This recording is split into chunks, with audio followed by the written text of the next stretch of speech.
자, 두 번째 시간에는요, 제가 공부하는 방법에 관한 얘기를 좀 하는데요. 자, 어떤 식으로 공부하느냐 문제인데요. 공부를 어떻게 해야 됩니까? 열심히 해야 되죠. 열심히 해야 됩니다. 자, 열심히 해야 된다. 근데 열심히 기본이에요. 기본입니다, 그거는. 대한민국에서 공인 중개사 공부하는 사람 치고 열심히 안 하는 사람 없어요. 다 열심히 합니다. 그런데 어떤 방법으로 열심히 하느냐에 따라 결과는 달라질 것이다. 어떤 방법이냐. 그 방법에 관한 얘기를 하는 거예요. 자, 그 방법에 관한 얘기를 하는데요. 자, 여러 가지 측면이 있습니다. 여러 가지 측면인데 일단은요. 절대평가, 상대평가의 특징부터 먼저 이야기할게요. 자, 일단은 절대평가, 상대평가에서 절대평가 시험은요. 자, 상대평가 시험은 다 알아야 됩니다. 다 알아야 돼요. 절대평가 시험은 다 알아야 되는 건 아니에요. 그런데 여러분은요. 이 절대평가 시험을 공부하면서 상대평가 시험을 준비하는 방법으로 공부를 합니다. 왜 그러냐니까. 지금 이 공부 강의를 듣는 분들이 어떤 분들이 제가 듣는지는요. 제가 잘 모르겠습니다만 대부분이 그럴 겁니다. 절대평가 시험 공부를 안 해보셨을 거예요 아마. 뭐 기껏 해보는 게 운전면허증 그거밖에 없을 겁니다. 대부분 상대평가 공부를 하셨을 거예요. 상대평가는요. 한 문제를 더 맞춰야 되기 때문에 다 알아야 됩니다. 다 알아야 되는데 절대평가는 안 그래요. 40점은 틀려도 돼요. 40점은 60점 맞으면 되잖아요. 60점. 그럼 60점 맞는 공부를 하시란 말입니다. 우리가 시험 문제 출제하더래요. 출제하고 나서 매년 하는 얘기가 똑같습니다. 항상 이런 얘기입니다. 3, 4, 3입니다. 난이도 상, 중, 하. 이런 얘기입니다. 그러면 우리는 뭘 공부해야 됩니까? 이거 공부? 아니죠. 이거 왜 공부합니까? 요거 공부하면 되지. 그죠? 그러니까 쉬운 거를 선택해서 공부하시란 말입니다. 쉬운 거를. 어려운 거 할 필요 없습니다. 근데 이제 여자분들 같은 경우는 특히 그런 분들이 많습니다. 그러니까 성격이 꼼꼼하신 분들 있죠. 그죠? 성격이 꼼꼼한 사람들은 요거 이해하고, 요거 이해하고, 요거 이해하고, 요렇게 논리적으로 갑니다.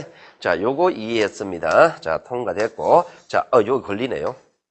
자, 걸립니다. 자, 요거 걸려가지고 못 넘어가죠. 그죠? 그래서 이거 이해 못하고 못 넘어갑니다. 그래서 이 내용이 못하는 사람이 있습니다. 책 페이지를요, 못 넘어가는 사람이 있어요. 이게 이해가 안 돼가지고. 장수합니다. 그런 분들. 삼수, 사수합니다. 그러면은 자격증을 어떻게 공부하느냐. 자, 요거 이해했습니다. 요거 이해 안 됩니다. 포기. 자, 요거 그러면 요게 이해돼야 요게 이해되잖아. 그죠? 이해 안 됩니다. 암기. 외워버립니다. 외워가지고, 그 다음에 요 외운 걸 전제로 두고 요것도 이해하고 넘어갑니다. 요래 가는 방법이 필요합니다. 다 하려고 하지 마시라 말입니다. 이해가 안 됩니다. 이해가 안 되면 무조건 외워버리세요. 그렇게 결론 가버리세요. 물론 이제 이해 다 하고 가는 게 맞습니다만 도저히 해서 안 된단 말입니다. 도저히 이해가 안 돼요. 이게 뭔가 모르겠어요. 그럼 결론을 외워버리세요. 그렇게 해서 가는 겁니다. 그럼 이렇게 다 해야 되는 건 아니고, 자, 두 번째는 뭐냐니까. 선택을 합니다. 선택을. 자, 이래 가볼게요. 이 얘기는요, 절대로 공법쌤한테 이야기하시면 안 됩니다. 제가 공법 김동경 쌤한테, 김동경 쌤한테 제가 맞아 죽습니다. 이 얘기, 김동경 쌤한테 이 얘기 해버리면은. 예를 드는 겁니다. 예를. 자, 가령, 공법이요. 자, 법이 6개 있습니다. 자, 국토법 있고요. 국토의 계획 및 이해에 관한 법이 있고요. 자, 그리고 정비법이 있습니다. 도정법, 정비법이 있고요. 자, 개발법이 있습니다. 개발법. 자, 건축법이 있습니다. 건축법. 자, 그리고 주택법이 있습니다. 농지법이 있습니다. 자, 이 법이 6개 시험이 공법입니다. 자, 난이도 순서를 쳐볼게요. 난이도 순서. 자, 난이도 순서는요, 넘버 1이 이거예요. 넘버 2가 이거예요. 넘버 3예요. 자, 넘버 4, 5, 6 이래 갑니다. 제일 어려운 겁니다. 두 번째 어려운 겁니다. 세 번째 어려운 거요. 네 번째, 다섯 번째, 여섯 번째입니다. 자, 문제 수가 어떻게 나느냐? 이게 12문제입니다. 6문제, 6문제, 7문제, 7문제, 2문제입니다. 자, 공법 몇 점 맞으면 됩니까? 60점 맞아야 됩니까? 중개차법 좀 보태줄 걸 계산해가지고 50점 맞으면 됩니다. 자, 50점 맞을 필요 없습니다. 그 50점 맞으면 부담 생깁니다. 자, 45점 맞으면 돼요. 자, 45점 맞으려 그러면 18개 맞으면 돼요. 과락은 면하면 되니까. 자, 18개 맞는 방법으로 선택을 합시다. 자, 뭘 공부하시려는 겁니까? 16개 맞는 방법으로 뭘 공부하실 겁니까? 제 같으면요, 제가 공부한다면 이거 합니다. 자, 쉬운 걸 문제 되지. 자, 요거 16문제네요. 16문제. 여기를 집중적으로 팝니다. 저 같으면은 18개 맞는 방법이라면은 쉬운 거 집중적으로 팝니다. 16개 집중적으로 팠습니다. 자, 다는 맞지는 못하죠. 13개는 맞겠지. 집중적으로 팠으니까. 쉬운 거. 자, 13개 확보했습니다. 자, 몇 개 더 맞으면 됩니까? 여기서 24개 중에서 몇 개 더 맞으면 돼요? 5개만 맞으면 되죠. 그러면은 합치면 18개 나오잖아요. 24개 중에 5개 맞는 방법으로 공부를 하면 됩니다. 왜 합니까? 찍지. 이거 왜 합니까, 이거를? 확률로 찍어도 5개나 나오니까. 한 번은 밀어도 5개 나오잖아요, 얘가. 공부를 왜 합니까? 안 하지. 맞습니까? 이렇게 하는 겁니다. 아니지. 신부에 가면은 이거 다 필요한데, 그럼 미리 좀 해놔야 되지. 그럴 것 같으면요. 실무까지 극대할 것 신부, 극대할 것 같으면요. 한 5년 하세요. 5년 하시면 됩니다. 실무가 나가도 다 필요한 거. 어차피 실무에 가면 다 필요 없어요, 이거. 지금 중개사 공부하면서 배웠던 것들 실무가 필요하냐 말입니다. 어차피 기억도 안 나요. 어차피 실무가 다 새로 공부해야 돼요. 내가 재건축 지역에서 재건축 지역, 재개발하는 지역에 가서 중개업을 하겠단 말입니다. 그때 이거 필요합니다. 나는 아파트 단지 안에 가가지고 중개를 하겠단 말입니다. 아파트 단지 안에가 중개를 하겠다면 필요 없어요, 이거. 필요 없습니다. 나는 토지를 하겠단 말입니다. 토지를 하겠다, 토지 중개하겠다, 토지를 전문적으로 하겠다. 그때 이거 필요한 겁니다. 아파트 중개하는데 아파트 단지 안에 중개할 사람이 이거 왜 필요합니까? 필요 없지. 실무에서 걱정하지 마시고 어차피 실무에서는 내가 어느 쪽에서 어느 파트로 가느냐에 따라서 내가 그때 필요한 거 그때 하면 되니까 어차피 보충은 다 나와 있으니까 그때 하면 되니까 그거는 생각하지 마시고 합격을 위한 공부를 하시는 말입니다. 합격을 위한 공부를 하면 이렇게 하면 됩니다. 이거 안 해, 이거. 왜 합니까, 이거를? 어려운 거. 그런데 책 순서는 이것부터 나와 있죠. 이게 책 순서죠, 이게. 그러면 여러분 공부 공부한단 말입니다. 우리 1페이지부터 이것부터 하잖아요. 이거부터 공부 실험을 한단 말입니다. 실험하고 여기 가서 실험합니다. 실험 어렵죠, 그죠? 어렵죠. 책을 이제 여기 오면 이해하는 수준을 겨우 이해할 것이고 여기 오면 이해가 안 되죠. 이제 암기합니다. 여기 오면 또 양기해야 돼. 또 어렵죠. 안 되죠. 포기. 한 달 지나고 처음부터 또 다시 또 이거 하죠. 정작 쉬운 거 건드리지 않잖아요, 지금. 내가 공부를 하는 거 다 하는 거는 2차 과목 공부하시는 분입니다. 이 공부를 다 하는 거는 자 이거는 내가 한 바퀴 돌려야 되겠단 말입니다. 한 달 잡았습니다. 한 달 잡아가 공부만 집중적으로 해야지. 매일 3시간, 4시간씩. 아니죠. 3시간, 4시간 안 하죠. 6시간, 7시간씩. 매일 공부합니다. 이거부터 잡아가지고 해보세요. 자, 한 번 다 읽었습니다. 두 달째입니다. 기억나는지? 어차피 기억 안 나요, 이거. 처음부터 다시 해요. 그러니까 합격을 위한 공부한다면 쉬운 거를 먼저 잡아라 말입니다. 상대편과 공부하지 마시라는 얘기예요. 다 하지 마시라는 얘기예요. 쉬운 걸 이거를 확실히 해놓고 여기만 해가지고요. 만약에 이제 10월달 시험 치잖아요. 2차 공부하시는 분입니다. 2차 공부하시는 분은 10월달 시험 친다면요. 3, 4월 2달 동안 이것만 봅니다. 이거 봅니다. 저 같으면은 2달 동안 이것만 봅니다. 이거를요. 어떻게 보느냐니까 한 번 다 봤습니다. 한 달 봤습니다. 자, 보름 걸렸습니다. 그 다음에 다른 거 공식도 넘어가지 마시고 이것만 또 보는 거예요. 이걸 연속으로 한 3번 정도 봐버리세요. 그러면은 한 달 걸릴 거예요. 연속으로 3번 보면. 한 번 보는데 15일 걸립니다. 두 번째 똑같은 거는요. 다른 거 하면 안 나온 거 똑같이 또 봅니다. 이제 10일 걸립니다. 그리고 똑같은 또 봅니다. 3번째 보는데 이제 5일만 다 와요. 그럼 이것만 연속으로 3번 정도 돌려보내면 이거는 어느 정도 나오겠죠, 그죠? 그러고 나서 이거는 찍으면 되잖아요. 찍은 건데 어떻게 믿습니까? 16개 공부해가지고 13개 맞는 게 확실할까요? 찍어서 5개 맞는 게 더 확실할까요? 이게 더 확실할까요? 아니에요. 못 믿어요. 여러분 실력은 못 믿어요. 어렵게 못 맞춰요. 여러분 실력 믿지 마세요. 대신에 확률은 믿어도 됩니다. 확률은 어디서나 다 적용되는 거니까. 16개 중에서 13개 찍었습니다. 13개 풀었습니다. 풀었을 때, 자, 여기 풀었는 건 답은 정답률이 높겠죠, 그죠? 정답률 없습니다. 답 개수를 세려봅니다. 우리가 어차피 답 개수는 비슷하게, 한 8개씩 비슷하게 나오니까, 어느 특정 번호 답이, 3번이 15개 이렇게 안 나와요.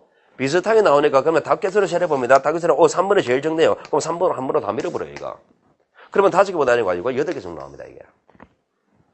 확률이 높아집니다, 그죠? 자, 무슨 얘기냐? 이게 무슨 얘기냐니까. 절대평가는요, 절대평가 시험은 60점 만점 절대평가 시험은요, 이겁니다. 많이 들어보셨을 거예요. 선택과 집중입니다. 내가 쉽게 점수 딸 수 있는 부분을 선택을 하셔야 되고, 그거를 집중적으로 파는 겁니다. 거기서 손에 딱 쥐는 겁니다. 손에 딱 쥐고 갑니다. 그것만 손에 딱 쥐고, 여기서 나오면은요, 여기서 나오면 내가 10문제 나면 9문제는 100% 맞춘다. 라고 점수를 손에 딱 쥐어야 돼요. 딱 쥐어버리면 다른 거는 굉장히 쉬워져요. 그렇게 된 겁니다. 그러니까 절대평가 시험에는 절대로 다 하려고 하지 마세요. 민법 시험 같은 경우에 1차 공부하십니다. 민법 같은 경우는 어떻게 공부하느냐 말입니다. 민법 공부할 때는 민법 총칙 있죠. 물권 있죠. 물권에 또 총칙 있고 강론이 있습니다. 강론 여기 이제 소유권 나오고 소유권 점유권 그리고 자 용의물권 그리고 담보물권 그리고 채권 있고 그리고 자법들 특별법들 이래 나옵니다. 자, 어려운 난이도 순서로 가볼게요. 자, 이거 제일 어렵습니다. 넘버 1. 자, 그리고 요 파트가 넘버 2, 요 파트가 넘버 3, 넘버 4, 넘버 5. 난이도 순서가 이랬습니다. 몇 문제가 그러면 뭘부터 공부해야 돼요? 뭐부터 해야 됩니까? 당연히 이거부터 해야 되지. 10문제. 당연히 이거부터 해야 되지. 쉬운 거부터 먼저 해야 되지. 10시의 문제 이게 집중적으로 파는 겁니다. 그 10시의 문제 집중적으로 팝니다. 그러면 10개는 맞겠죠, 그죠? 10개. 자, 민법을요. 민법 몇 점 맞아야 되느냐? 내년에 민법 좀 어렵게 나온다 그랬죠, 그죠? 아마 민법 어렵게 나올 겁니다. 자, 52.5 맞으면 됩니다. 자, 몇 개 맞으면 되냐? 52점 맞으면, 자, 21개 맞으면 돼요. 자, 22개를 목표로 합니다. 목표로 합시다. 22개 목표로 합니다. 자, 그러면은 요게 10개 맞았습니다. 자, 12개 더 맞아야 되죠? 자, 요것 중에 어디가 쉬우냐? 여기가 쉬울 겁니다. 여기가 쉬울 것이고, 자, 요거 찍었습니다. 자, 그래도 22개 안 나와요. 좀 더 찍어야 됩니다. 좀 더 칩니다. 자, 물권 중에서 소유권. 어려워요, 이거. 잠시 보려. 자, 민총에서 읽어야 되는 문제 나오죠, 그죠? 민총에서 총론 있죠. 의사표시 있죠. 의사표시. 그리고 총론이 있고요. 총론이 있고, 의사표시 있고, 대리 있고, 등등등 있습니다. 어느 파트가 좀 쉬우냐? 여러분이 쉬운 파트를 고릅니다. 의사표시, 총론. 고르지 마세요, 이거. 어려워요, 이거. 대리 파트가 상대로 좀 쉬울 겁니다, 아마. 이거 딱 정리가 되니까. 그러니까 쉬운 거를 골라가지고 전 먼저 하시란 말입니다. 쉬운 거를. 항상 여러분이 민법 공부한다고 하면 책 순서가 이래 돼 있죠, 그죠? 이거부터 공부하죠. 점수 안 나오는 거. 의사표시 종류 있죠. 물거죠? 법률행위 있죠. 법률행위 공부해보세요, 이거. 법률행위 되는지. 법률행위 뭡니까? 자, 지금 제가 공부하신 분이, 자, 삼수하신 분입니다. 법률행위가 뭡니까? 3년 공부했잖아요. 법률행위가 뭐예요?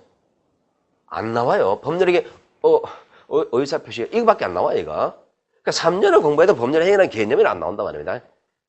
의사표시를 요소하는 일정 효과는 목적하는 법률 요건의 법률행위입니다. 자, 제가 말해냈죠, 그죠? 가르쳐 드렸습니다. 법률행위 뭡니까? 그래도 안 나와요, 이게. 그렇단 말입니다, 그지? 그만큼 개념이 까다로운 거예요. 까다로운가? 그러니까 어려운 걸 잡지 마시고 쉬운 거 점수 확보할 수 있는 거 요거 딱 정리가 됐으니까 쉬운 거는 먼저 하시란 말입니다. 여기서 5문제, 여기서 8문제 나오죠. 이거 8문제 나오죠, 그지? 그러니까 제가 지금 하는 게 선택과 집중이란 말, 이게 제 감이 옵니까? 감이 오죠, 그죠? 항상 책 순서대로 하지 마세요. 그러면 공법을 이래 하잖아, 그죠? 그러면 공법 이런다 말하면 강사들이 미리 이것부터 해주지. 강사가 미리 해주지. 그럴 수는 없습니다. 강의를 할 때는요, 이렇게 하면 안 됩니다. 이게 양이 제일 많아요. 아마 김능용 선생님이 그렇게 강의할 겁니다. 이게 양이 제일 많으니까 이거를 4주 할 거예요. 이거 1주 할 겁니다. 이거를 2주 할 거예요. 왜? 쉬우니까. 어려우니까 시간 투자는 많이 해야 되겠죠. 양 많으니까 많이 해야 되겠죠, 그죠? 어쩔 수 없이 강의는 그걸 할 수밖에 없어요. 쉬우니까 점수 쉬우니까 빨리 해도 되는 거예요. 그래 해도 된단 말입니다. 그러니까 강의는 이래 하지만 강의를 이래 할 수밖에 없는 거예요. 강의는 하지만 여러분이 공부할 때는 이렇게 하시라는 얘기입니다. 되겠죠, 그죠? 이거 쉬우니까 이거부터 강의하지. 아니에요. 강의 순서는 논리적으로 가야 되기 때문에 심정쌤은 이거부터 강의할 수밖에 없어요. 이렇게 순서대로. 근데 여러분이 공부할 때는, 점수 딸 때는요, 이렇게 하시란 말입니다. 60점 맞으면 되잖아. 그러면은 미리 지가 잘라주면 되지. 지가 60점 할 부분 딱 잘라주면 되지. 그것만 하지. 그럴 수는 없습니다. 저희들은요, 강의를 할 때요, 어떻게 하느냐? 어쩔 수 없이 80점 강의를 할 수밖에 없어요. 여러분 60점 맞으면 되죠, 그죠? 그러면 60점 강의 미리 잘라주면 되지. 왜 이렇게 하느냐 말입니다. 왜 이렇게 하느냐니까 20점에 20% 해당하는 거는 여러분 스스로 빼세요. 여러분 스스로. 어떤 분이 어느 것을 시효할지는 저는 모르잖아요. 어느 분은 어떤 부분은 이 파트를 시효할 것이고 어떤 분은 이 파트, 어떤 분은 이 파트. 시효하는 부분이 다를 거 아니에요, 그죠? 다른 거니까 그거는 각자가 여러분이 60점 맞기 위해서 한 70점 공부를 해야 될 거 아니에요, 그죠? 70점 공부를. 그래야만이 좀 실수하는 것도 있으니까. 그러니까 선택 포기하는 거는 여러분 스스로 포기하세요. 강의는. 어차피 나머지 20% 있죠. 그죠? 20점. 이 강의는 우리도 안 합니다. 이거는. 나중에 이제 책이 나올 거예요. 책 나옵니다. 책 나오는데 어느 특정 파트는 안 합니다. 그거는. 그건 강의 안 합니다. 그거는. 어차피 상대평가 아니니까. 절대평가니까. 그냥 안 하는 거는 절대로 하지 마시고 하는 것 중에서도 일부분 어떤 거 선택가 도저히 안 되는 건 여러분이 빼세요. 그거는. 자, 이렇게 하는 겁니다. 자, 이게 이제 절대평가 공부하는 방법이고요. 자, 오늘 첫날입니다. 첫날이니까 수업 내용보다도요, 뭐 이걸 언제 또 이야기하겠습니까? 중간중간 계속 이걸 할 수가 없으니까 처음 시작할 때 한번 쫙 해놓고 다음에는 다시는 이런 얘기 안 합니다, 이제. 자, 그 다음에, 자, 법을 공부하는 방법입니다. 법을 공부하는 방법. 자, 논리를 묻는 시험은요, 객관식 시험은요, 어떻게 공부가 되느냐니까, 논리를 묻는 객관식 시험 문제의 문장 구조는요, 항상 일정합니다. 주어가 있습니다. 자, 요건이 주어집니다. 그리고 서술어가 있습니다. 자, 누구는 어떠한 경우 어찌 한다. 이렇게 문장이 나와요. 문장이 나오는데 여러분이 문장을 인식하는 순서는요. 뭐부터 인식해야 되느냐니까. 주어하고 서술어 요거부터 먼저 인식하셔야 됩니다. 주어하고 서술어. 주어하고 서술어 요걸 먼저 인식하죠. 이걸 주제를 잡아야 돼요. 주제를 잡아가지고 그러면 요 주제에서 필요한 게 뭐가 필요하냐. 요렇게 순서대로 가야 됩니다. 문장을 인식하는 순서는 요래 가야 돼요. 요렇게 가야 되는데 그런데 여러분들은요. 이렇게 인식해야 돼. 이렇게 인식해라는 거 끊어가지고 먼저 인식해라는 얘기를 아마 태어나서 처음 들었을 거예요. 아마 저한테.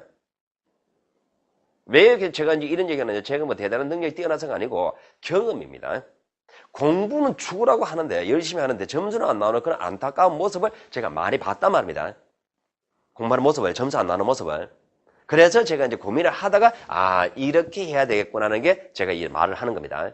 그러면은 이 얘기를 제가 처음 하는데요. 여러분은 이 얘기를요 안 해왔습니다. 왜 안 해왔느냐 말입니다.